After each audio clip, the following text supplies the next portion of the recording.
Hi, and welcome to this program called Medication Considerations in Lactation, a Patient-Centered Approach. As a professor and clinical pharmacist at the University of Colorado, my goal is to provide for you an interesting and educational program about practical, real-world questions that I receive in my clinical practice. While I will be providing quite a bit of drug knowledge, I hope by the end of this presentation that you will feel comfortable making recommendations for women that are breastfeeding for a number of common conditions. The lens that I am looking through is one which sees primarily primary care and specifically family medicine patients. I hope you find much of the information will resonate with your everyday practice, but if I don't touch on something, please feel free to make a note and then ask it in the Q&A at the end of the program. With regards to conflict of interest, I have no relevant financial relationships with regard to this program. I also just want to let you know that I will be discussing unapproved drugs and unapproved uses for drugs at various points in the presentation. Obviously, there are many medications that we try to use in lactation to help relieve certain problems, and they may not necessarily be approved for that use. My last disclosure is a picture here of my 3 young boys, all of which were breastfed up through anywhere between 6 months to a year. And so this presentation may be biased a little bit with my own personal experience with some conditions like mastitis, but overall we'll try to keep everything as objective as possible. There are several objectives for this presentation. The first is to compare and contrast how characteristics of a drug can reduce medication exposure during lactation. I'd like you to be able to identify common medications that are contraindicated during lactation. Also, to have you be able to evaluate lactation drug categories and their specific advantages and disadvantages when we categorize medications this way. And then lastly, based on specific patient information, to design an appropriate therapeutic regimen for various conditions while breastfeeding. And I'll introduce you to those conditions as we go through the patient case and then get into another group of conditions as well.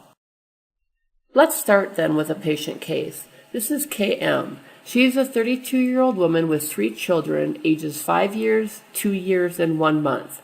She is at clinic today for follow-up. She reports that she has continued to breastfeed even though it has been really difficult for her and her milk supply is down. She feels extremely sad, hopeless, and is just not feeling motivated to do anything. She's had thoughts of leaving her family to just, quote, get away from it all, but she really understands that this is not a viable option.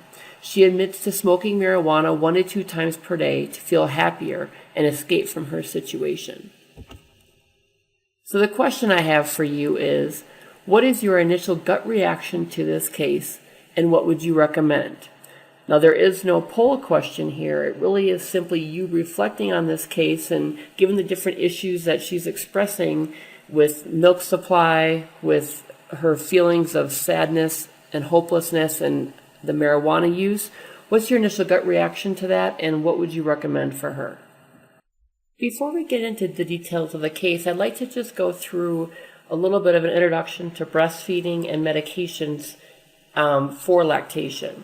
So this is really showing you our current breastfeeding report card in the United States, in Colorado, where I'm from, and in South Carolina, where PharmCon is located, and then the Healthy People 2020 objectives. And what you're looking at here are the percentages of women who have ever breastfed, who are breastfeeding at 6 months and then at 12 months, and then who are exclusively breastfeeding at 3 months and at 6 months. And you can see that as a nation, we are not yet at our Healthy People 2020 goals. Now, in a recent 2012 policy statement of the American Academy of Pediatrics, they really reaffirmed their recommendation of exclusive breastfeeding for about 6 months, followed by continued breastfeeding as complementary foods are introduced, with continuation of breastfeeding for 1 year or longer as mutually desired by the mother and the infant. Now, this report card is really meant to emphasize the point of encouraging mothers when possible to breastfeed. It doesn't mean that all women are able to breastfeed, and there are some women who just simply will not be able to or who will choose not to breastfeed, but really trying to encourage as many women as we can to breastfeed, especially in those first few months of life, if not up to the full year or longer. Now, there are many reasons why we want to encourage breastfeeding at any time, but also at a longer duration or for a longer duration when possible. So you can see here in this particular table the dose-response benefits of breastfeeding. On the far left-hand side, I have listed for you the various conditions that breastfeeding can really help. In the next column, the percent lower risk that we see when breastfeeding occurs. And in that next column, I've listed for you the amount of breastfeeding that has been studied or is needed to show that benefit. And all of these conditions that I'm showing you here have proven a statistically significant benefit when breastfeeding occurs. Now, for some of these conditions, it's any amount of breastfeeding.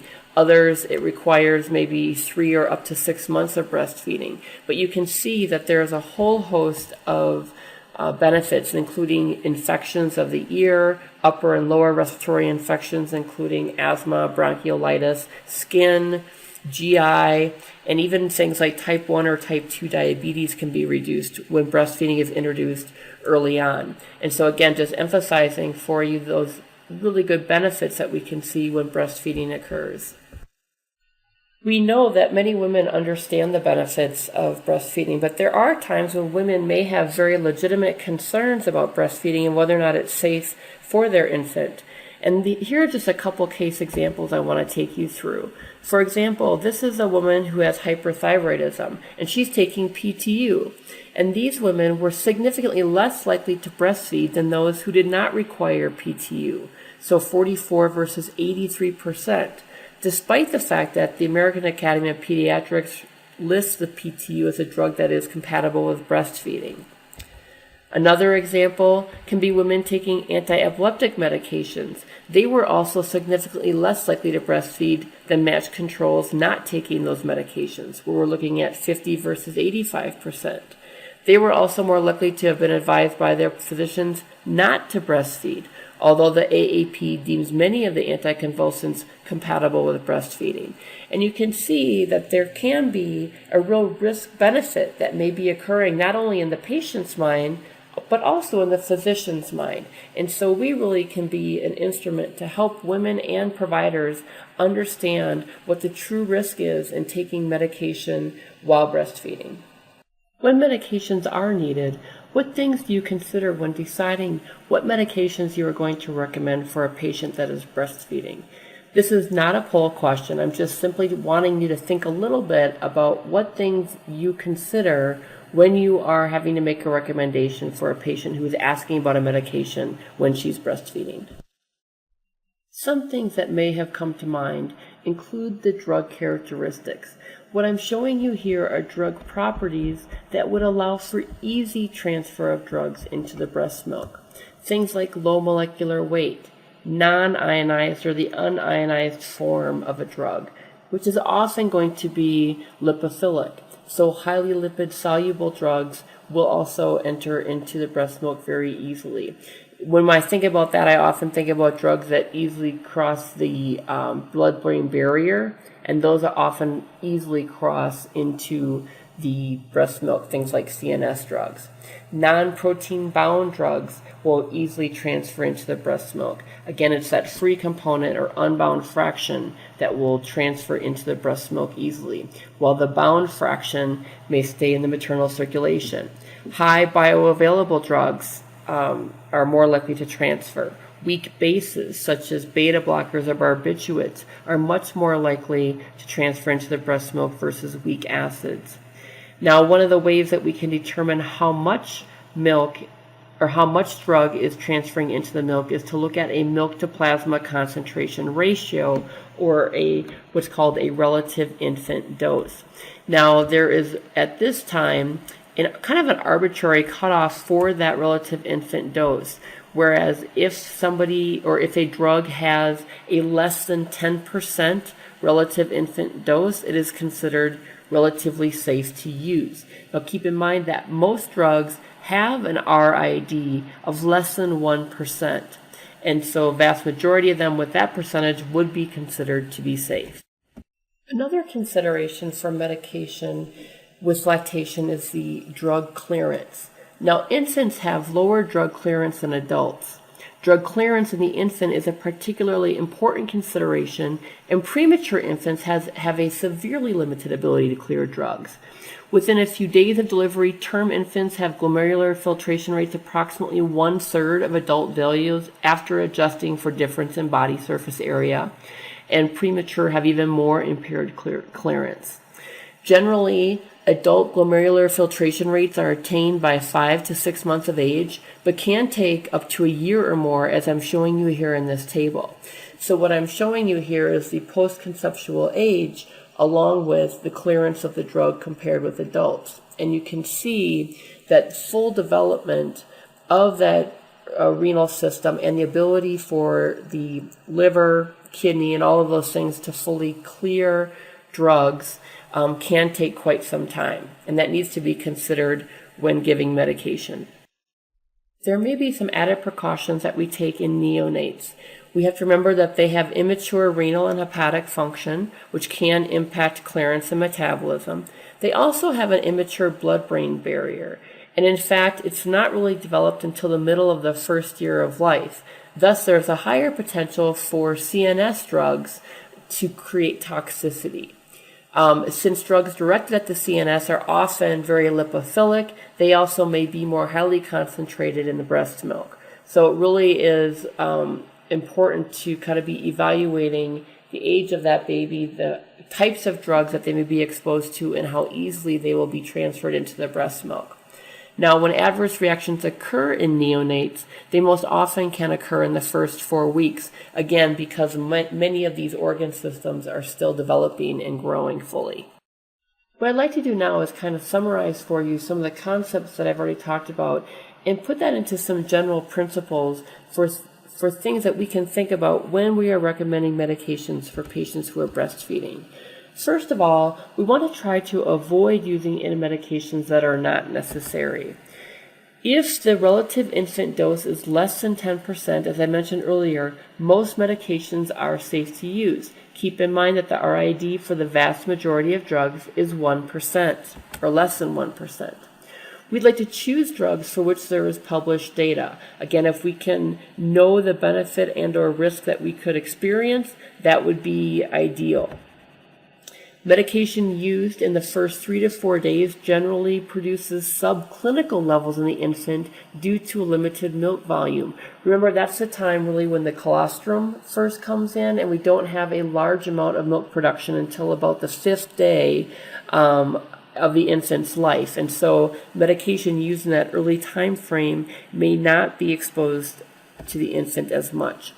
If we are going to choose drugs for breastfeeding or while breastfeeding, we want to choose drugs with short half-lives. These are generally eliminated from the maternal plasma rapidly, thus exposing the milk compartment to reduced levels of medication.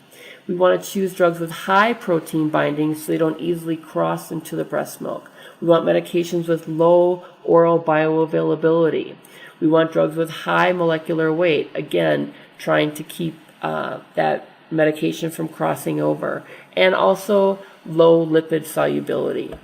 Now, this one is a kind of an easy one to think about and a good piece of advice for any patient taking medication while breastfeeding. We would want them to dose the medication immediately after breastfeeding and or before the longest sleep period of the infant. And what this will do then is minimize the concentration of drug that actually gets to the infant. Lastly, we want to monitor for any adverse effects that may occur in the infant and keep an eye out for similar adverse effects that we would expect to see in the adult. Now, we may not know all of the properties for every single drug out there. So one of the things that we can use to help guide us are lactation categories. This is laid out very similarly to our current pregnancy categories of A, B, C, D, and X. Here we've got a lactation category of L1, L2, L3, L4, or L5. And you can see that it goes in kind of descending order from safest to use down to hazardous or contraindicated. Now, this is a categorization system that is in Thomas Hale's book, Medications in Mother's Milk. It's a great way to kind of get a quick glimpse of a drug. Keep in mind that new meds with no published data are automatically given an L3 classification, regardless of how safe they may be, because it really isn't until they've proven safer or potentially more hazardous to fall into a higher or lower category. So here you can see L1 is the safest to use, L2 is safer to use, and again, there's always study data that supports that. L3 is probably safe, but in many cases there may not be any controlled studies. L4 is possibly hazardous, where we do have some evidence of risk, and L5 would be hazardous or contraindicated, where studies have demonstrated significant risk, and that risk clearly outweighs the benefit. Using this categorization system can have its limitations. Categories can be oversimplistic, and it may not be clinically informative. For example, these may not really tell you what is really being studied or what has really been shown when we look at benefit or risk. So we may not really know from a clinical standpoint how much safer or how much more risky something may be to use. These categories really combine risk assessment and risk management together, which makes it somewhat difficult to determine what to do. It doesn't discriminate severity, incidence, or type of adverse effects, or the type and quality of data that's present. And as I mentioned earlier, most products are given category L3. Now, the advantage to this type of system is that it provides a really quick and easy tool to determine safety for a medication in lactation. I have told you that most medications are considered to be relatively safe in lactation with an RID of less than 1%. However, this represents a list of selected medications, specifically those that I might see quite a bit in primary care, that are considered to be L5. And again, this category would be considered hazardous or contraindicated in breastfeeding. And just taking a quick look at this list, we have things like amiodarone or cannabis and other substances that can be abused, like cocaine and heroin, are on this list as well. We also have pretty toxic agents such as chemotherapy, gold salts, methotrexate, which those two obviously could be used in diseases like RA. And then we have things like isotretinoin, which of course is also contraindicated heavily in pregnancy as well. Things like statins or the chronic use of tetracyclines are also used. Examples of dopamine agonists that are contraindicated include pramipexole, ropinirole, selegiline, and levodopa. Now, what we see here then is just kind of a selected list of agents that we should be looking at and evaluating, especially in that population that may be considering breastfeeding. One of the questions I frequently get involves the use of herbals or complementary and alternative medicines in lactation. Many women have the belief that herbals are much safer to use than medications, but the truth is there are many herbs which would be considered to be contraindicated in lactation and should be avoided. Now, I'm not going to go through every single herb listed in this slide, but just kind of peruse that and take a quick look at things that you may commonly be asked about, or you may be commonly recommending for other uses that you may want to avoid in women who are lactating or breastfeeding. In May 2008, the FDA proposed major revisions to prescription drug labeling to more completely inform the use of medicines during pregnancy and breastfeeding. The proposed changes to physician labeling would give healthcare providers better information for making prescribing decisions and for counseling women who are pregnant, breastfeeding, or of childbearing age. Now, the FDA has proposed that both the pregnancy and lactation subsections of labeling would include a risk summary, clinical considerations, and that would help support patient care decisions and counseling, and a data section that would include more detailed information. Now, the proposed regulations eliminate the current pregnancy categories due to their inability to accurately and consistently convey risk and benefit. It also would essentially probably eliminate the lactation categories as well, although those are not commonly used on product labeling. Following publication of this proposed rule, there was a 90-day open comment period. They received comments from people across many stakeholders. And as of February 2011, the final rule is now in the writing and clearance process. And so you can see here what I've provided for you is really what would be included in the risk summary, which would really be a statement about whether or not the drug is compatible with breastfeeding and its effect on milk. And then for clinical considerations, ways to minimize exposure, looking at potential drug effects or monitoring that should occur and any dosing adjustments that need to be made.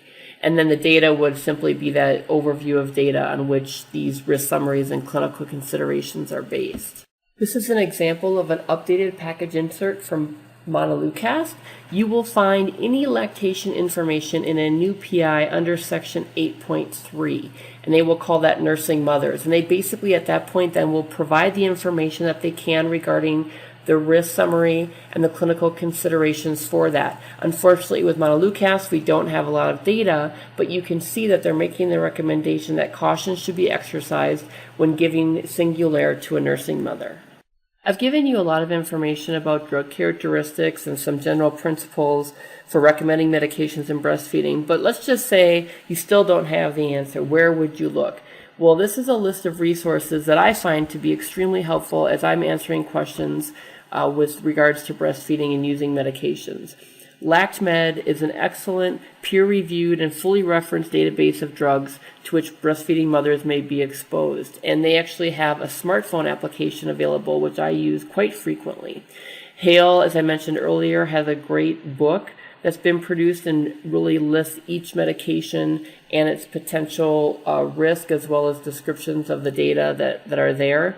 Briggs is a good book to use. There's also other breastfeeding guides. The AAP, Lexicomp, Micromedics, and the World Health Organization can also be valuable resources for you. So with all of that information so far, I want to return back to the patient case and ask whether or not anything that you've learned up to this point would change or shape what you would recommend for this patient. Remember, this is a 32-year-old woman that has continued to breastfeed even though it's been difficult for her and her milk supply is down. She's having feelings of sadness, hopelessness, and is just really not motivated at this time. She thinks about leaving her family but realizes this is not an option. And she admits to smoking marijuana a couple times a day to feel better and escape from her situation. So really, we're kind of narrowing this case down to three primary medical concerns: milk production, postpartum depression, and the use of marijuana. So we're going to kind of now take each three of these particular concerns one by one. When we look at measures that we can take for increasing milk production, we really want to consider non-pharmacologic options first. The one that has shown the best results is really warming the breast with warm compresses. This has shown significantly higher production of breast milk than breasts that were not warmed prior to feeding. Now, dopamine antagonists such as Metoclopramide have been shown to increase prolactin levels and have been used off-label to augment milk supply. Now, the effect is typically seen within 3 to 4 days on average. But you can see that with a dose of 10 to 15 milligrams 3 times a day for 1 to 4 weeks, there can be a 66 to 100% increase in milk production. Now, you do want to consider obtaining baseline prolactin levels because metoclopramide will not work as a galactagogue when plasma prolactin levels are high. It's really primarily been studied in women with no or low inadequate milk production and low prolactin levels. It's also recommended that metoclopramide only be used for brief periods, up to 60 days. And the reason for that is that the FDA issued a black box warning concerning association of tardive dyskinesia and the use of metoclopramide, but that was when it was used for more than 3 months. Now, you need to also keep in mind that there can be drug interactions possible with SSRIs or SNRIs when metoclopramide is used. Now, another agent that has been looked at is Domperidone, 10 to 20 milligrams TID to QID, but this is really only available now by compounding, and the FDA has advised against its use for the increase of milk production due to cardiac arrhythmias that were seen in high IV doses. This is one study that compared the effects of metoclopramide with domperidone. This was 80 mothers in the UK with infants in the NICU, and they were randomized to metoclopramide or domperidone 10 milligrams 3 times a day for 10 days. Now, they were randomized only after they were not able to express their milk more frequently. So they did do kind of an effort to get them to express milk non-pharmacologically before they enrolled them in the trial. Now, what they did was look at breast milk volume per 24 hours over the course of the 10 days. What they found is that there was a small difference in the milk output between the two drugs, but the differences were not significant. So the 31 milliliter difference in the daily milk expression did not reach statistical significance. Now, you might be able to say that for a very, very small baby in the NICU, that little bit can make a big difference, but it was not considered significant. So that at this point, it was not considered to be any difference between the use of metoclopramide or domperidone. Of note, there were no side effects that caused any mother to stop the medication. And you can see here the increase in milk production overall, with both agents increasing that milk production over 90%, and that difference again being 31 milliliters per 24 hours, with a confidence interval that was not statistically significant because it crosses 1. One of the questions I commonly get about milk production is the use of fenugreek. Now, this is generally regarded as a safe herbal. A typical dose would be 2 to 3 capsules 3 times a day for a total dose not to exceed 6 grams. And you can see here that I've provided for you 2 different trials that have reported conflicting results, really. With the Reader trial, it was looking at 3 capsules 3 times a day for 21 days versus placebo. There were no significant differences seen in the milk volume or milk production or the prolactin levels, and there were no adverse effects noted. In the Swafford trial, it's only 10 mothers. It's looking at 3 capsules 3 times a day for 7 days, and you can see that there was a significant increase in milk production. Now, this was not placebo-controlled in any way, but there was an increase in milk production and no adverse effects noted. My takeaway with fenugreek is that it probably will not hurt the patient to take it, and it may be helpful. Now, it may not be helpful, but I don't think there's any harm in trying it if someone is having trouble with milk production. I would really encourage you, before making any recommendation on a medication to increase milk production, is evaluate the patient's profile for any medications that they may be taking that may be causing decreased milk production. Now, I've listed for you here those things that can affect milk production and decrease it, things like estrogen, which we might find in a combined hormonal contraceptive, for example, dopamine agonists, intense diuresis, and even pseudoephedrine has shown changes in milk production. Now, moderate to healthy alcohol consumption and cigarette smoking can also affect milk production. And so really asking the patient questions about medications they may be taking either by prescription or over the counter, and their use of alcohol and tobacco would also be very important to make sure that we're not doing anything that may be working against the possibility for them to produce milk. For this patient, there are several things we would want to do before introducing any type of medication for insufficient milk production. First, we want to assess the insufficient milk production. This can be due to insufficient breast development during pregnancy, which may be due to insufficient glandular tissue, high androgen levels, or endocrine abnormalities. A delay in the progression of lactogenesis to stage 2, which prevents that really anticipated large increase in milk production that occurs within the first 5 days of life, could happen. And the most common reasons for that include pre-pregnancy obesity, pregnancy-induced hypertension, and polycystic ovarian syndrome. Now, we also want to evaluate maternal drugs that can reduce milk production, as we mentioned earlier. And then also previous maternal breast surgery that can result in poor milk production. For women who've had breast augmentation, lactation insufficiency is common, especially if there was a peri-areolar incision and or loss of the nipple sensation. So the second thing we want to do is make sure we look at or have someone assess the infant extraction of milk. And this is frequently done by lactation consultants. Now, the most common reason that there's poor milk extraction is that there's inappropriate or infrequent feeding schedules.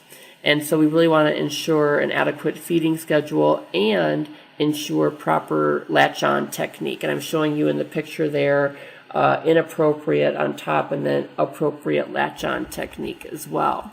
And then also using supplementation when necessary to make sure that the infant is getting enough milk. So we really want to make sure that we're really assessing the infant extraction of milk as well. Lastly, when we look at medications, there really are no data to indicate that using medication is better than increasing the breastfeeding frequency and improving the breastfeeding technique. So if we can really make sure that we try to encourage that frequency and technique, we may not need to use any medication at all. Another issue that our patient may be experiencing is postpartum depression. The prevalence of this is similar for postpartum and non-pregnant women, but the onset of new depression is higher in the first 5 weeks postpartum. And it's really the interaction of genetics with major life events and hormonal changes that may explain why postpartum depression affects some women and not others. So the point prevalence is 5 to 9% with a lifetime risk of 10 to 25%. And you can see how that the prevalence of that can increase, especially within that 6 months of the infant's life. Now, the approach here is primarily looking at somatic treatments, psychotherapy, and pharmacotherapy. If we are going to consider pharmacotherapy, there are several medication considerations we want to have. First is a prior response to a particular agent. That is, if the patient responded well to a prior antidepressant, we would want to consider using that antidepressant again. If there's a family history of response to a particular antidepressant, we would also want to consider that as well. If we anticipate a particular response based on that individual's history or perception about a drug, we'd also want to consider that. We'd want to look at potential side effects that the mother or infant could experience. We'd want to look at other concurrent medications and the potential risk of interactions. And then also fetal or neonatal effects in the event of an unplanned pregnancy that could occur during this postpartum period. And then lastly, really consider trying to use the lowest possible dose to provide adequate treatment for the postpartum depression. This table shows you the relative infant dose and the recommendations for various treatments with postpartum depression. So in the left-hand column here, we've got the drug followed by the lactation category. In the middle column, the relative infant dose as indicated by a percentage, and then really the lactation recommendation. This is primarily coming from HALE and or the AAP. So when we look at our SSRIs, really our preferred agents are paroxetine or sertraline, both of which are considered a lactation category rating of L2 and have low relative infant dose percentages. Again, these two are the preferred agents. We actually want to discourage the use of fluoxetine in most instances, although not all, due to that higher relative infant dose and longer half-life. Now, the SNRIs, venlafaxine and duloxetine, could be considered, but are not considered preferred options. We don't have as much data with those drugs, and that relative infant dose is slightly higher with venlafaxine.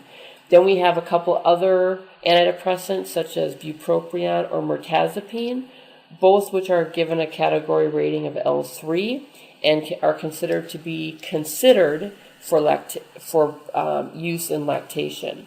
These agents are typically used second or third line anyway and wouldn't often be used as a first line agent. Again, our preferred agents being the paroxetine or sertraline as the SSRI agents of choice. For this patient, I think it would be great to first start by evaluating the medication and family history. If that can give us any indication about which way we might want to handle or treat her postpartum depression, that would be great. We want to think about incorporating somatic psychotherapy and pharmacotherapy. If pharmacotherapy is going to be used, we would want to try an effective agent if one has been tried in the past. So go ahead and use that agent again.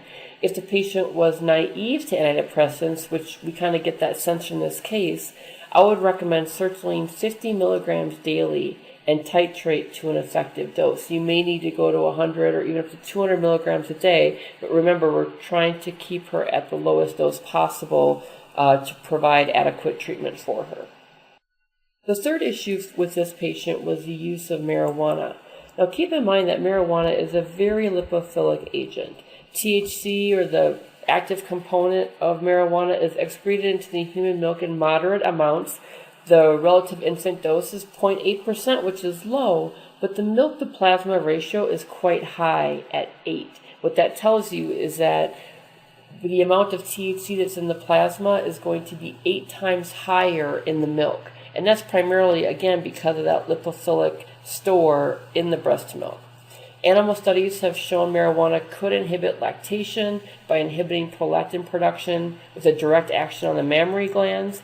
There have been a couple studies reported in women who smoked while breastfeeding, and while there were no differences noted in the outcomes on growth and mental and motor development, in one study, there was a slight decrease in infant motor development at 1 year, especially when that marijuana was used during the first month of lactation.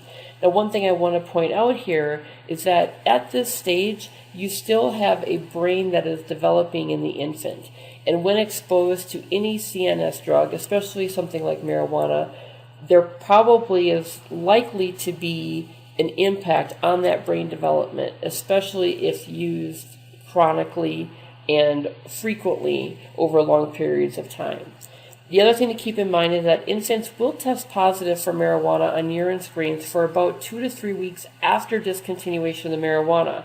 Keep in mind that since marijuana is so lipophilic, it really likes to hide and be in those fat stores. And an itty-bitty baby is full of fat. And so they are going to be kind of perfect storage chambers for something like a lipophilic drug like cannabis. So for this patient, as much as possible, I really want to recommend that this patient not use marijuana. Both Hale and the American Academy of Pediatrics state that cannabis is contraindicated. And if a mother regularly uses cannabis and has to use cannabis, breastfeeding is actually contraindicated. If mother is an occasional user and is not able to stop using cannabis, the situation may be evaluated on a case-by-case basis. But in all cases, the infant should be carefully monitored. So you really want to be looking at that infant for adverse effects if the mother is going to use cannabis, even if on an occasional basis. And overall, we really want to encourage not using cannabis at all. I'd like to step away now from the patient case and go over a few other common questions that I get in my clinical practice. The conditions we're going to cover are mastitis, migraine, and acne, and medications that we'll discuss briefly are antibiotics, drugs used in anesthesia, social substances, contraception, and antipsychotics. Let's start by talking about mastitis. There really seems to be a continuum with mastitis that goes from engorgement to non-infective mastitis to infective mastitis to breast abscess. And mastitis appears to affect anywhere from 2 to 33% of breastfeeding women. However, there are strict criteria that must be met for it to truly be considered mastitis, because things like engorgement are much more common. So to be mastitis, it has to be a tender, hot, swollen, wedge-shaped area of the breast that is associated with a temperature of 38.5 degrees Celsius or higher, chills, flu-like aching, and systemic illness. These women really feel lousy. And there can be predisposing risk factors which may lead to mastitis, such as damaged nipples, infrequent feedings or inappropriate duration of feedings that may be too short. Maybe the woman and infant are missing feedings. And there also can be attachment issues where there's weak or uncoordinated suckling. Now, mastitis is primarily caused by Staphylococcus aureus, and so that's the primary bug that we are chasing when we decide to use antibiotic therapy. When possible, before we go to antibiotics, we want to make sure that we're using non-pharmacologic measures. Now, the most commonly recommended technique is to have frequent and effective milk removal. Now, you can actually position the infant at the breast with the chin or nose pointing to the blockage area, which will help drain that area. Also, massaging the breast during the feeding, going from the blocked area toward the nipple, can be helpful, and that may help express more milk. You can use other supportive measures like the massage or expressing milk by the hand or pumping after the feeding, which may give more milk expression. Analgesics such as ibuprofen and acetaminophen can be used at this time for the pain. And antibiotics have been shown to possibly clear symptoms faster. So if you have a non-severe infection in the absence of risk factors for MRSA, the most commonly drugs used are Diclox, cephalexin, or clindamycin. Now you can see here that you have to do a pretty aggressive antibiotic course, with these antibiotics given 4 times a day for 10 to 14 days. And we really want to make sure that the woman continues that full course of therapy even if she starts feeling better. If there's non-severe infection with a risk for MRSA, then you're looking at Bactrim or clindamycin as potential options.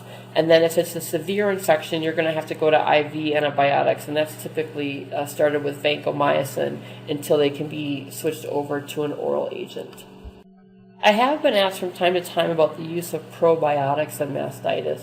This is a study that was done in 352 women that were randomized to 3 different treatments. So 2 varieties of lactobacillus and then an antibiotic. And the primary outcome was looking at bacterial counts from breast milk and a breast pain score on a pain scale of 0 to 10. 0 meaning no pain, 10 meaning the worst pain they've ever had. Now what we found in the results is that the bacterial counts were actually lower in the probiotic groups compared with the antibiotic. And also the breast pain score improved significantly in the probiotic group compared with the antibiotic. And what we found is that the breast pain score was actually strongly related to the value of the total bacterial load in the breast milk. And so those two kind of went hand in hand. My takeaway from this one trial is that probiotics may be helpful. I'm not sure that they should be used instead of antibiotics, but they certainly could be tried, especially if a woman really didn't want to go to an antibiotic regimen. I, again, don't think there would be any harm in using a probiotic, and it may actually be helpful. Another common condition that we see in women who are breastfeeding is migraine. Now, I'm going to show you a little bit about the acute treatment of migraine as well as the prevention of migraine. With regards to treatment of acute migraine, when women are breastfeeding, you can see on the left-hand side various medications along with their Hale lactation rating, and whether or not the AAP considers it to be compatible and whether or not Briggs considers it to be compatible. Now you can see that really the only 2 agents where there is agreement between everything is using either acetaminophen or ibuprofen. Now naproxen is considered an L3 for episodic use and an L4 for chronic use. And so that is not as highly preferred compared to acetaminophen or ibuprofen. I've also given you a few examples of triptans, and if a triptan would be used, either elatriptan or sumatriptan probably are going to be the preferred agents. I've also given you some other drugs that are used. Things like caffeine may be helpful. But you have to be careful with that because it can often come with drugs like ergotamine, and that is absolutely not recommended because ergotamines are considered a contraindication in breastfeeding. Opioids such as oxycodone and hydrocodone are probably compatible, but they have not been well reviewed. They have an L3 category rating, and hydrocodone is actually considered potentially toxic and should not be used. If we look at prophylaxis of migraine, it's a much more difficult situation. You can see here that most of our agents are considered to be of concern or potentially toxic when used for prophylactic treatment in migraine. Now, of course, our TCAs, topiramate, are commonly used. SSRIs are not that commonly used for prophylaxis. We could use those, but they really are not all that effective necessarily. Probably our best bet for prophylaxis of migraine will be something like verapamil, or maybe even something like riboflavin. Riboflavin doesn't have a lot of data, but my go-to agent for the prophylaxis of migraine is verapamil. It has an L2 lactation rating. It's considered compatible and is by AAP, and is probably compatible by Briggs. Another condition you may get questions about is acne. And with this clinical review, this was recently published, it looked at the treatments of acne vulgaris for pregnancy and lactation. So keep that in mind as we're reviewing this information. But really it highlights for me an important point about using topical medications when possible, because really there's going to be much less systemic exposure with these agents. So our first line recommendations for acne include topical medications such as topical antibiotics, benzoyl peroxide, azelaic acid, and salicylic acid. Our second line agents will be oral agents and or light-based therapy. So we could go to our oral antibiotics or using light therapy. Now the recommendation is to avoid hormonal therapy and antibiotics consisting of tetracyclines, cotrimoxazole or Bactrim, and fluoroquinolones. Also wanting to avoid the retinoids as well, again, because of that potential toxicity. If we look at kind of antibiotics in general and what antibiotics can or should be used in terms of lactation, I've listed for you here those that are considered to be compatible with breastfeeding. So penicillin, cephalosporins, macrolides, and aminoglycosides all have either L1 or L2 category ratings and are considered compatible. There are conflicting data with fluoroquinolones, metronidazole, and sulfamethoxazole. And so really trying to avoid those medications when possible and going to an antibiotic that would be considered compatible would be best when we can. If surgery has to occur and anesthesia is going to be used, it's ideal if the patient can breastfeed immediately before surgery. Now, the mother can breastfeed after surgery if she's awake and alert. Now, there are some agents that can be given and are probably safe, including short-acting benzos, propofol, muscle relaxants, inhalation agents, and local anesthetics. Now, benzos, as a rule, are not ideal for breastfeeding mothers due to relatively long half-lives and the development of dependence. However, it's apparent that the shorter-acting benzos are safer during lactation, provided that their use is going to be short-term or intermittent and a low dose is going to be used. And preferably, this would also occur after the first week of life. Meperidine or prolonged use of diazepam should be avoided, and in any situation where anesthesia is going to be needed, we want to make sure that we have adequate IV fluids provided to continue to support adequate milk production. You may also see quite a few questions about social substances. Aspartame and artificial sweeteners should be avoided in women or infants with fetal ketonuria. Otherwise, it's compatible with breastfeeding. So most people are going to be just fine using artificial sweeteners. For caffeine, it really should be no more than 200 to 300 milligrams per day. Peak caffeine levels in the milk occur about 60 to 120 minutes after maternal ingestion. So you might want to think about that in terms of when the person's going to breastfeed in concert with their coffee consumption. For alcohol, we really want to recommend ingesting alcohol minimally while breastfeeding, and refrain from nursing during alcohol ingestion and for 2 hours after a single serving of alcohol. Many of you have heard of pumping and dumping when someone decides to drink alcohol. We also want to wait an additional 2 hours for each additional serving of alcohol that's consumed. And this is really to minimize the infant exposure to alcohol. For tobacco, it's not necessarily a contraindication to breastfeeding, but it really should be discouraged due to health risks, not only to the mother, but for that infant, especially as regarding secondhand smoke, which can occur from tobacco use. What about contraception during lactation? The primary one to keep an eye out for here is the combined hormonal contraceptives. It's considered an unacceptable health risk, and it should not be used postpartum, less than 21 days or 3 weeks. This is for 2 reasons. One, there is a high risk of venous thromboembolism, and 2, estrogen can decrease milk production. So we don't want to use combined hormonal contraceptives early on. Those are agents that contain both estrogen and progestin.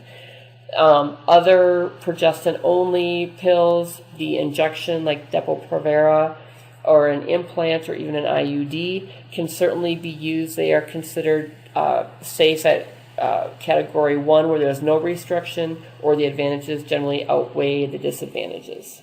In terms of antipsychotics, again, these can be tricky because they're crossing the blood-brain barrier, which also means they probably are going to cross into the breast milk and into the system of the infant. You can see here the options that are considered acceptable are olanzapine and quetiapine. Possible agents that could be considered under medical supervision are listed there: the chlorpromazine, haloperidol, and risperidone, and then an entire list of those that are not currently recommended and should be obviously monitored very carefully in concert with a psychiatrist and or other prescribing physician. So we've covered a lot of information, and here's a few things I just want you to think about in conclusion. The ideal characteristics of a drug during lactation include a short half-life, high protein binding, low oral bioavailability, high molecular weight, and low lipid solubility. Most medications are going to be safe during breastfeeding, but there are some that are considered a contraindication and should not be used. Lactation drug categories can oversimplify safety and risk, but they're quick and easy to use, and when possible, they are great, easy reference for you. Medication selection should be individualized and consider the benefits and risks for a patient that is breastfeeding. And I hope by going through our patient case, as well as providing some specific examples around various conditions and medications, I was really able to provide for you an interesting and educational experience that will help you in your day-to-day care for patients who are breastfeeding.